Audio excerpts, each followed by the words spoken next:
Fire Emblem!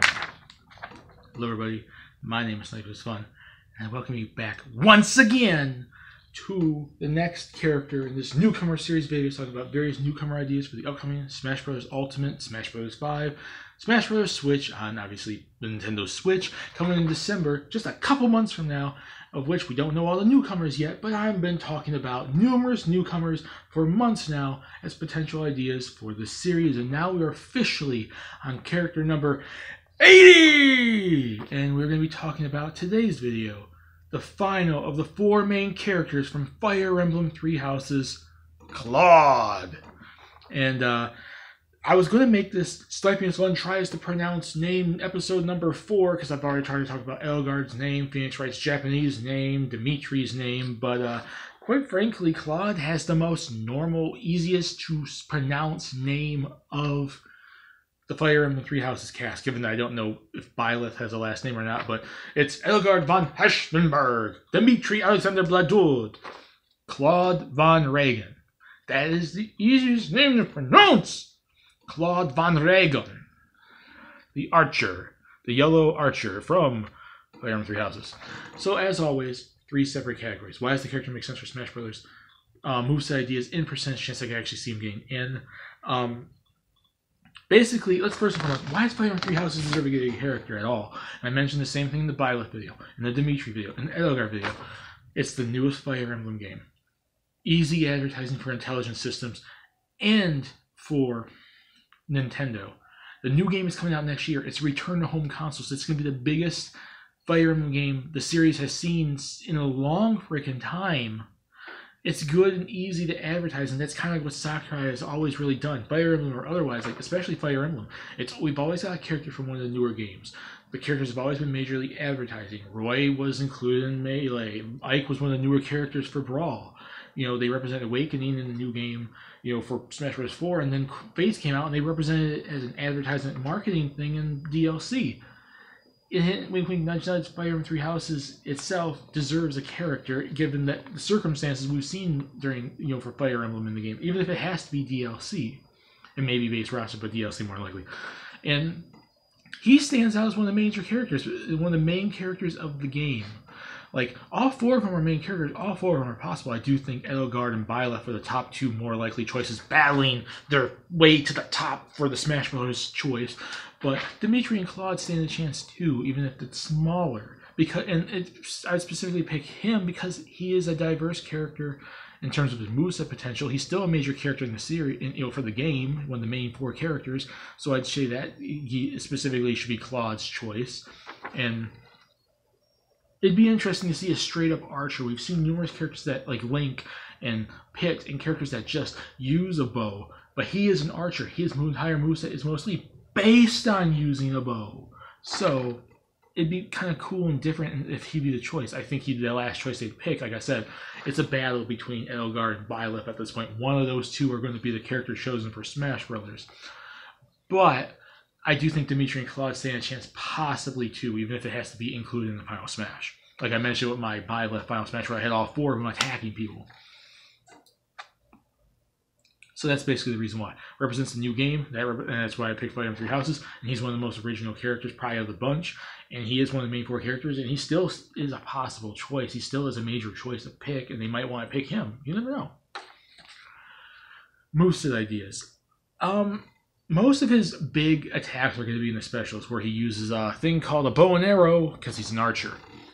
But I wanted to kind of give him some sort of up-close smash attacks, given that as an archer, obviously you're going to have to know how to use a bow and attack from a distance, but you should also know how to, if an enemy gets up close to you, how to defend yourself. So he's going to be a Fire Emblem character, unlike everyone else that uses weapons up close. He's going to punch and kick, so obviously he's going to have to know some sort of close quarters combat, not CQC like Snake, but be able to, up close quarters, be able to punch and kick opponents. So he'll be like the first Fire Emblem character to basically a fight up close, melee base without a weapon. But I also think it'd be kind of cool if he has a little dagger, a little knife that's like, yeah, like, you don't know. He's like, I'm firing. Oh, here's an opponent. No, yeah, yeah, damn, yeah. Oh, there's an opponent. Oh no, you're coming close to me. like that kind of thing, where he can attack you. Like, he can basically punch and kick, so he knows how to melee fight. But he has a little dagger, a little knife on his side in order to quarters, be able to fight up close if he has to defend himself against an opponent. I'm just thinking long term as an archer, you kind of have to know how to up close fight too, even if you're mainly fighting from a distance with a bow and arrow. And just be fun to have him smack around opponents with a bow, so he just takes out his bow and smacks you upside the head with it. It'd be freaking funny and hilarious. So basically, his smash attacks would be punches and kicks, using a dagger or a knife to just like slice people, like, yeah, jab, and then be able to take his bow and just smack you upside the head. His special attack would be everything firing arrows. A lot of arrow bow shots, charge shots. Yatch! Yatch! Yatch! Yeah! And he can basically shoot his arrows. Maybe you can make him do like curved arrows, charge shot arrows, arrows jumping in the air and shooting the ground, shooting arrows upwards, shooting arrows at a diagonal direction, shooting arrows, different variations on shooting arrows, because should be basically his special attacks.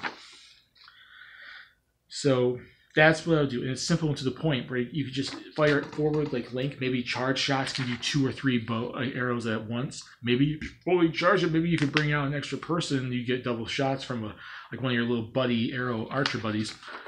Maybe, I don't know. I wouldn't pick that one personally, but it'd be kind of a cool addition. So basically, the smash attacks would be a bunch.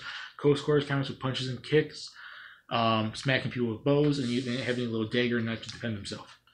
Special attacks, anything relating to shooting an arrow out of a bow. Charge shots, upward shots, downward shots, shooting in the ground, having it come out of the ground, anything possible. Just make it really wacky, cool, crazy, awesome. And then the final smash, the rain of arrows, which is just like I said with Dimitri, I'm pulling exactly from the trailer. Because in the trailer, he has like his troops come up from behind him and rain arrows onto the enemy, except he doesn't really fire with them. I'm going to have him join in and have him shoot. So he shoots an arrow, kind of like how like Sheik and Zelda in Smash Bros. 4 would shoot their arrows and catch it. But instead of being an immediate KO that just sends them flying off the stage, it catches them into a cutscene where they're in the middle of a battlefield, a grassy playing field, some sort of battlefield from Fire Emblem series. And he summons in his little archer, troop soldiers, and they just fire rains. They shoot arrows crazy, and the army of arrows come down on opponents. Hundreds, thousands of arrows. And they're like, no!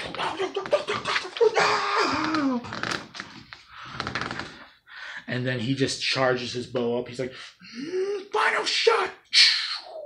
And then the arrow comes in, and the opponents are like, send flying off the stage. So yeah, there you go. Now let's get on to percentage chance I can see him actually getting in. And just like I mentioned in the Dimitri video, it's going to be lower than Edelgard and Byleth. Edelgard and Byleth, I basically given the same percentage because, like I said, I see them as the potential choices. But just like those two characters in Dimitri, 2 percentages, base roster and DLC, because chances are if we get a 3-houses character, which we should, and I think we are, it's going to be DLC. But base roster has a small chance, just very, very small, like a last-minute character I could see him adding. But I'd say DLC for sure. I gave Dimitri a 20% base roster and 70% DLC, and then Edelgard and Byleth for like 95% DLC, and I think like 30-40% base roster.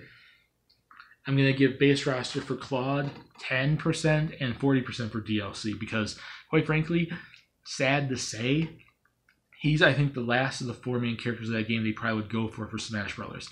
It would be either Edelgard or Byleth, and if for some reason they don't pick them, it'd be Dimitri before even Claude, which is sad to say because he's very cool and unique, and it'd be cool to see a straight-up archer in the game.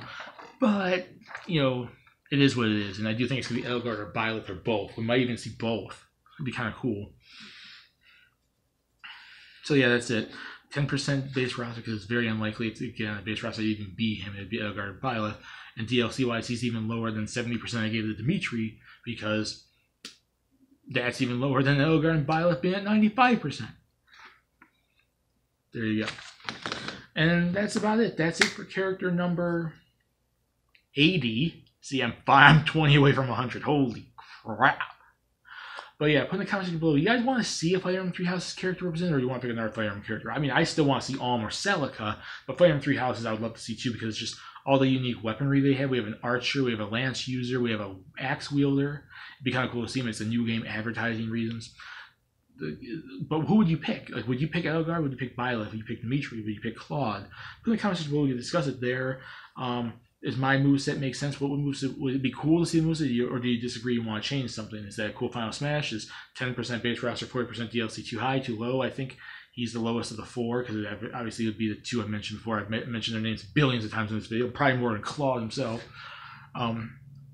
Yeah, that's about it, and that's it. And I finally have done all 4 Fire Emblem Three Houses characters. But I'm not done talking about Fire Emblem yet. There will be more Fire Emblem characters I talk about on this list later on, but I'm going to give it a little break, and I'll jump back in there in the 90 range or something, or late 80s or something, because there's going to be some other characters I want to talk about, Echoes and otherwise. Yes, I'm talking about other characters than just the main ones. But let's settle down on Fire Emblem for a little bit. Character number 80 is done. I've talked about all the Fire Emblem Three Houses characters. We're going to be jumping on next time with character number 81. I'm going to jump back into the world of Disgaea. I've already talked about Laharo a good chunk of time ago, a good chunk of characters ago. This time I'm going to be talking about the main character from Disgaea 5, Kilia, in the next video. See you all later.